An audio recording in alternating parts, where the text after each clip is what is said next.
Ағай, саламатсыз. Geçit баскычтын задачка окуганда. Текстик жазуу, компьютерде текст терүү. Аны кайсыл программалар аркылуу бере алабыз? Офистик программалар жана башка ыңгайлуулуктары, офистик программалардын өзгөчөлүктөрү. Офистик программалар дегенде биз пуск аркылуу установка кылган программаларды карайбыз дагы. Мына жерде Microsoft Office, мына ушул Access, Excel, PowerPoint бизге эң көп колдонулган ушул Word, офистик программалары колдонулат. Биз эң биринчи эле эң көп жерде пайдаланылуучу офистик программалардын бири бул Microsoft Word офистик программасы. Бул текст жазуу үчүн ыңгайлуу жана кайсыл кесип болбосун, кайсыл адистик болбосун, кайсыл жерде иштебей, азыркы замандын талабында бардык жерде иштетилип аткан керек болгон программанын бири. Кайсы кесип ээси болбосун, буну үйрөнүп койсо жакшы. Үйрөнбөсө бул саламатчылык кадимки экинчи сорт адам катары да азыр коомдо кабыл алына баштаган, ошон үчүн буну үйрөнүп коюш сөзсүз түрдө керек. Офистик программада балким математик болушубуз мүмкүн, бул жерде математикалык формаларды жазсак болот, жана тексттерди жазсак болот. Мисалы, резюме жазып көрөлү. Резюме деген ким кандай түшүндүрүп бере алат резюмени? Борборлоштуруп жылдырдык. Бул жерде тамгабыздын шрифтин Microsoft Times New Roman 14 размерде жирный кылып коелу. Резюме мен өзүмүн резюмемди жазып кете берейин.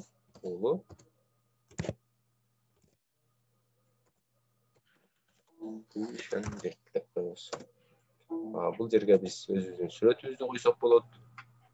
Анын үчүн атайын сүрөткө место коюп коебуз. Бул жерден формадан, вставкадан фигураны алабыз дагы.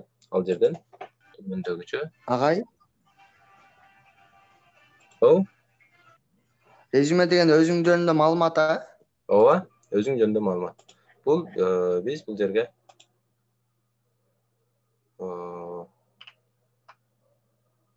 сүрөтүбүздү жабыштырып алсак болот. Сүрөтүбүздүн чоңдугу 3 сантиметр, тигинен 4 сантиметр. Наоборот, 4 сантиметр, 3 сантиметр. Бул 3/4 кадимки документтин сүрөтү болуп эсептелинет. Так, контур фигура. Биз бул рамкабызды билинер, билинбес кылып коелу. Карап турганда ушундай болуп көрүнүп турсун. Эң биринчи биз байланыш номерибизди жазып коюшубуз керек.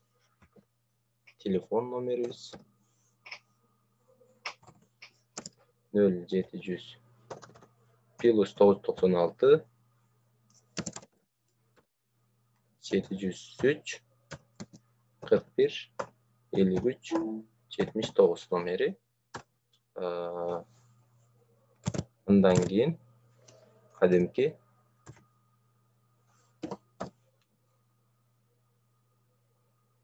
почтабыз,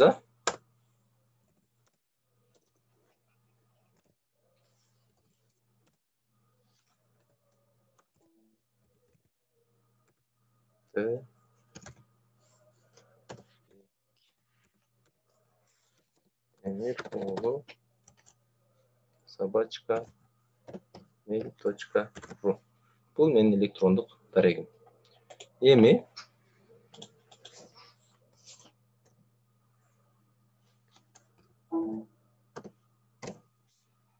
биз таблица түрүндө өзүбүз жөнүндө кыскача маалыматты баштайбыз. Ал үчүн вставка, таблица, так, номерибизге 1, так, 2, 3. Интерди басуу менен дагы бир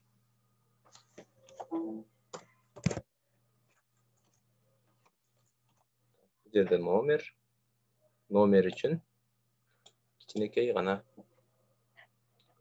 жетиштүү.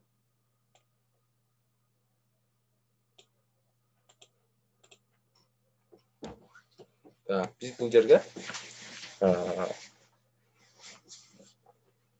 эмнелерди жазабыз? Деген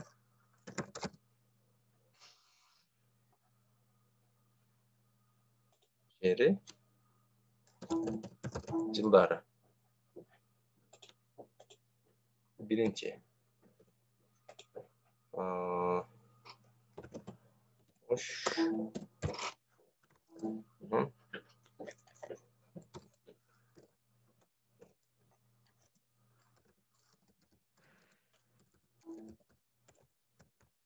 Нургездин кабарчысы 2013-2015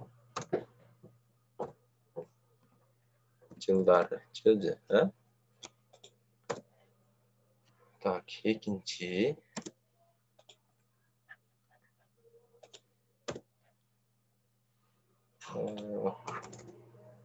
Biz бул жерде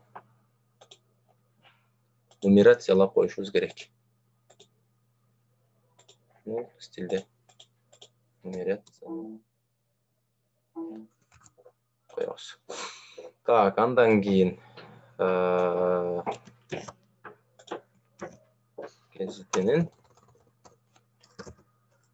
редакторунун орун басары 2015 жылдан 2017 жылга чейин.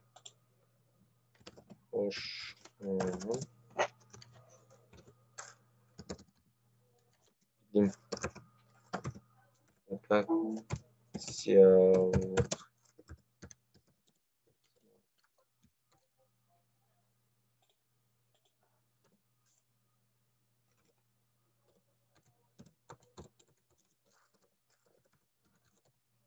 редактору.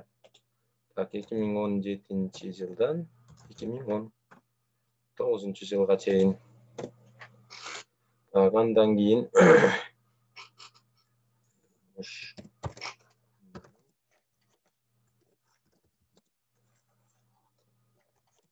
билим дегенин мугалими. Так, 2019 жылдан бери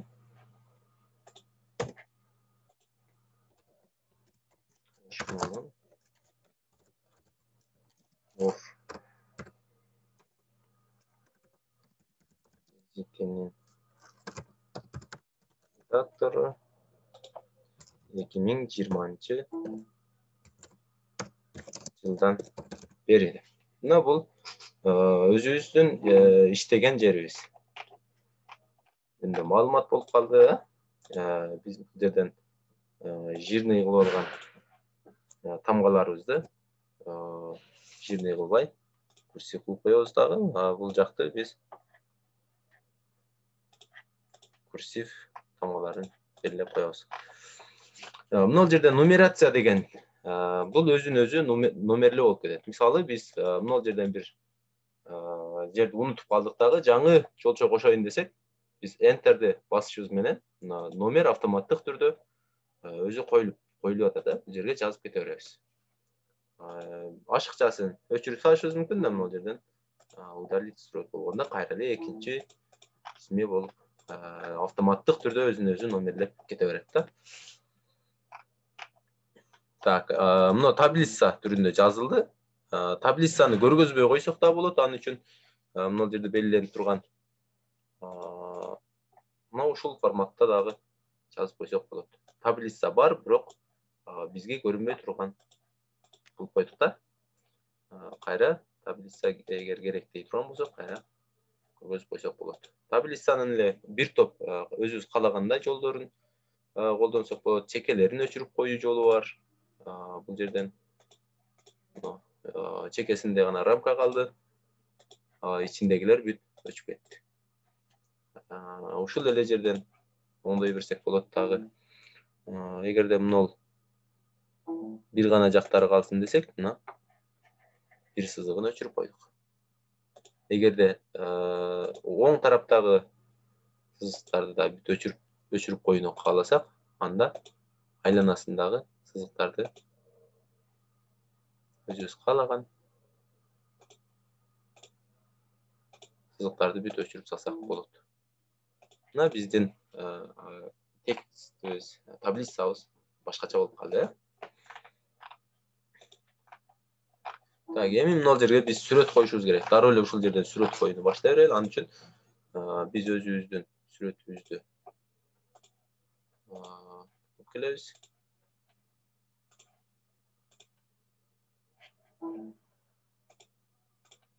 Так, бул биздин резюмебиз.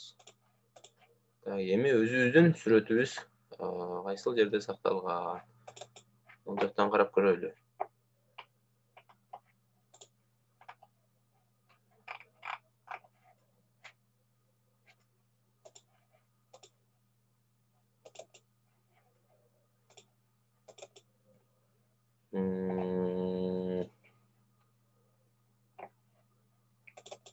Балким мына жерден өзүбүздүн сүрөтүбүздү эле эсептеп туралы, бизге главный азыр сүрөт коюуну үйрөнүп алышыбыз. Мына жерде ош мунун сүрөтүнөн бирди биздин резюмебизге алып түшүп көрөбүз. Так, бул сүрөтүбүз деп кое берели. Эйтип алабыз.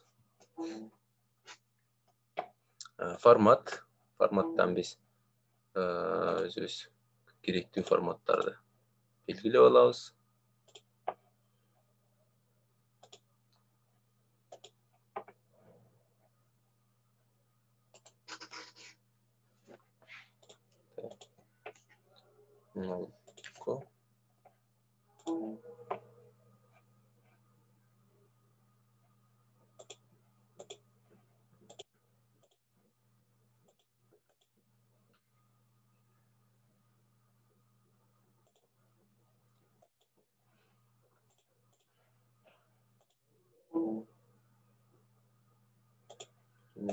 Назад.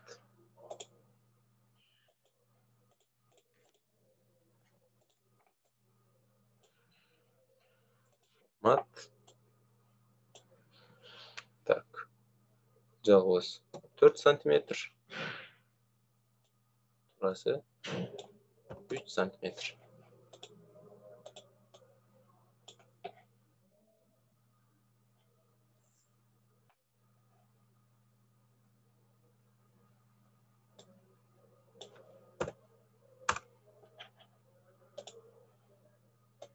Обрезка bu 40.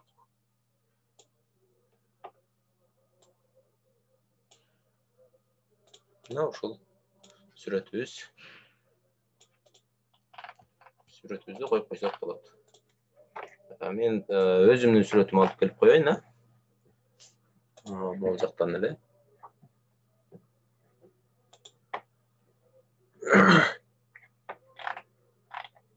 Так.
Ушул сүрөттү алайлы.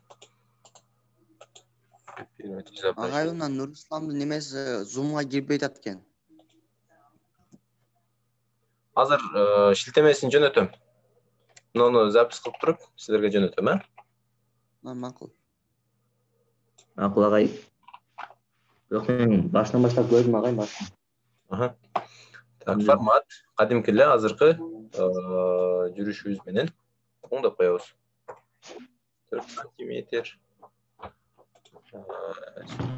Bu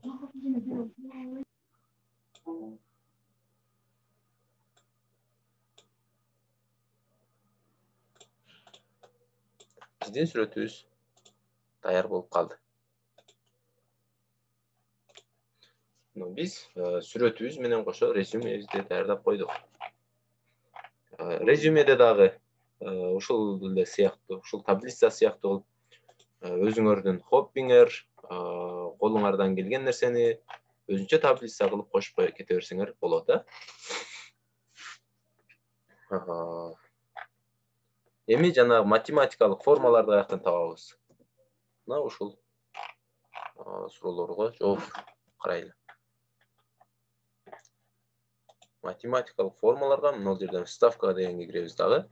Оң жак чекеде формула, символ дегендер бар, Буну балким окуу кадимки режимде өткөндө дагы кененирээк билгенге аракет кылабыз, себеби азыр үйүңөрдө компьютер жок болгон үчүн бир аз тоскоолдуктар жаралат. Ага чейин ушул жагын таблица түзүүнү жана башка беттерди коюуну үйрөнүп турсак болот, Азыр мына резюмени силер дагы өзүңөрдүн резюмеңерди жазганга аракет кылып көргүлө.